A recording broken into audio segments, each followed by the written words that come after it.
Hi there. This is Stacey Sanderson. I'm a psychotherapist and author of the book Heart Wide Open, a holistic guide to self-recovery from narcissistic wounding. And you may hear a little bit of construction in the back. Hopefully not, but it could happen. But I wanted to just work with the momentum of the Halloween season. And I'm going to be talking about energy vampires. So I'm being a bit lighthearted about that, perhaps. But I was thinking earlier about the myth of vampires and how much a part of the culture it really is. So we're going to see, adults, kids dressed up as vampires.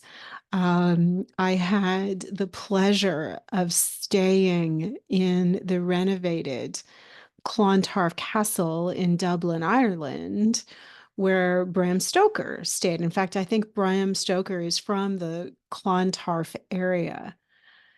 And there is this enduring fascination of the idea of the vampire who, stays out of daylight, lives in the darkness, and only comes out at night, to prey on the lifeblood of people, right? So this is very dark archetypal energy, right? There is definitely a vampire archetype. And so an archetype really is like the various identities that make up the collective consciousness. So there are these identities that we all share as a consciousness. And the vampire is most definitely one of them. So I do think we have this fascination with anything that's dark and this fear, and maybe the fascination helps to mitigate the fear. But one of the books that I reference in my own book and someone whose work I've relied on over the years is the book Dodging Energy Vampires by Christiane Northrup, who, much like myself, she's an OB-GYN, but the work is in recognizing depleting patterns in relationship that affect someone's physical health. And before I before I go into that, I'm going to talk a little bit about energy. So what is energy?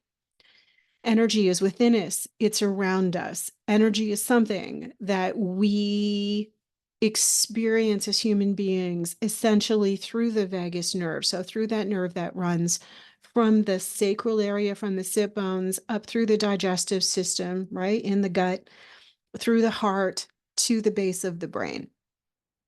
And research now tells us that the vagus nerve is stimulated by shifts and changes in the energy. And I think the energy that we're impacted by the most is people's behavior, their demeanor, their approach, if you feel safe or not safe around them, right? If they are giving or taking. Okay, and this brings us back into considering the idea of the mythical vampire. So, energy vampires are thus people who influence your personal energy with theirs, right? I was reading a request to meet on that I got on LinkedIn, and the person who sent the message just seemed to have such a good energy, as opposed to someone else who messaged me last week, and I had to do some type of weird quiz on their website before we could meet, right? And she was really just looking, I think, to poach someone's email list or followers. Again, to me, that's very vampiric behavior. And indeed, I mean, I think a lot of sales and marketing can be a bit vampiric. It's influencing someone's energy. But Generally, the terms energy vampires and narcissism are used together. I think that someone can be an energy vampire and not be a narcissist, but a narcissist is always going to be an energy vampire, if I can clarify that. So, and I also think that you get to decide, who's an energy vampire, right? No one else needs to figure that out for you. You know this, right? Sorry, I just hit the mic. You know this. You know the people in your life that are perhaps more draining. And I think that very generally, I see energy vampires as being people who are very negative, number one, or who feed off of your suffering, number two. And sometimes those two things can go together. There's Carolyn Mace does a great free talk about the pessimist vampire archetype. And so does a wonderful, offers rather a wonderful explanation of that. But I'm going to weave that in to what I'm saying. I think energy vampires throw us off our game. I think that they don't like to see us being happy, joyful, contented, blissful. I think energy vampires may very much want to change your own positive energy by making you listen to their negative crap. I think a tool of an energy vampire is a microaggression, right? So they're saying snide or mean or unkind things, or they're subtly saying things about, your body, your gender, your race. So there's a bug in here. But we'll know an energy vampire because we're going to feel it, right? We're going to sense it when we're around that person. Again, and different people may experience this very differently.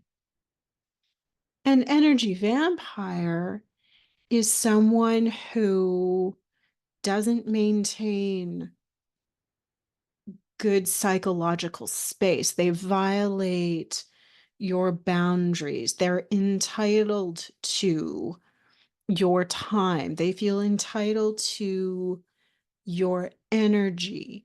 They're not listening to you. So trust me, as a therapist, I've had a number of energy vampires sitting across from me.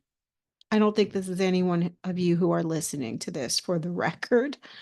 But these are, so if we've got a therapist listening to this, or anyone really who works in the service industry, these are the people where nothing you say is right, nothing is good enough. Again, concurrent with the narcissistic conceptualizations, they they can have very closed body language. They cross their arms, they kind of snarl and sneer at you. They're not interested in change. They're not inspired. They kind of like their suffering and pain, right? There's a bit of a victim that can happen here.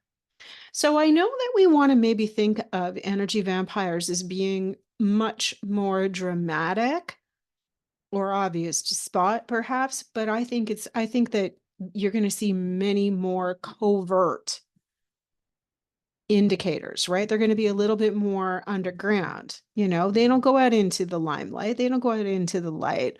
They're in the dark, they're in the shadows, right? And they're going to barf out, whatever bad things are happening to them and feel pretty good when they're done. And you may feel completely exhausted and depleted. So those are some forms of energy vampires. I would also say that these are our folks, again, concurrent with the ideas of narcissism, who are highly, highly envious and very emotionally dysregulated.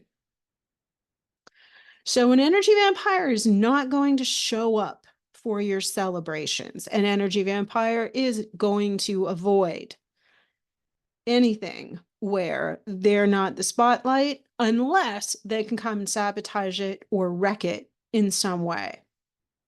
Okay. They they kind of rain on your parade, I guess you could say. But energy vampires will low key pay attention to what you're doing, or maybe not low key. I mean, they can be full on obsessive and stalkers, right? Maybe it's not so low key, but they'll be paying attention to what you're doing, but not supporting you. I have way too many people like this in my life. So, they're watching, they may be following you on social media or your career or your personal life, but they don't really care about you in so much as they can only see you through the lens of their own comparison, envy, and contempt. So, this is another less obvious example of an energy vampire. Again, they're feeding. Sorry, that's a bit graphic, but their ego equilibrium is fed by your suffering and your bad news. So when you're talking to them, they may present rather that they actually care about you, but they're just getting that negative information. I'm going to talk about dark empaths in a different video, and there's an overlap that you're going to hear about when I talk about dark empaths. But this is the idea of an energy vampire. They're chronic complainers, they're internet trolls. Um, they are very negative. Their worldview is entirely cynical and pessimistic. And they want to bring you down with that cynicism and pessimism. And the answer to this, of course, or the way to protect yourself from an energy vampire is to take care of your emotional health, right? Have good boundaries, know to say no, set some time limits, avoid them, get out of Dodge, don't get cornered by them, right? Because they also tend to not read social cues very well. Like if you're checking your watch or you're yawning, they're not going to get it. They don't care, right? They tend not to care about their impact on other people. So stay in as high vibe as possible. I gave a talk about this last night to the people in Transforming Pain to Power, for those who showed up. And, I was talking about the importance of not getting pulled down into the negativity of these sorts of people. This is one of my favorite things to talk about, I think, because it is the intersection of these ancient myths with the sort of trendy way of talking about toxic people, right? I find that very cool, and it's Halloween, and I love Halloween, and all things dark. And so, maybe give some thought to what the myth of the vampire has meant to you, right? We think about Count Dracula on Sesame Street, for example. Um, and we think about, as we get older, we have these darker images. There's a great series on Netflix right now called Midnight Mass that talks a little bit about this dark imagery, or it's about that. But think about what this personally means to you, and how, for you personally, your energy is drained in interaction and in relationship. And I really want to hear about it, right? I really want to hear your own experiences with this, and what your thoughts are. So, like, subscribe, share the shit out of this. Really wanting to grow the Inquire Within community, the Transforming Pain to Power community. And we only do that by taking the time to like and share. Send me a message, find me on the socials at Stacy at Inquire Within or Stacy Sanderson at Inquire Within. And I hope you have found this as interesting as I find the idea of energy vampires interesting. So I wish you well, and I hope you have a happy Halloween, have some fun, eat some snacks, and we'll see you in the next chat.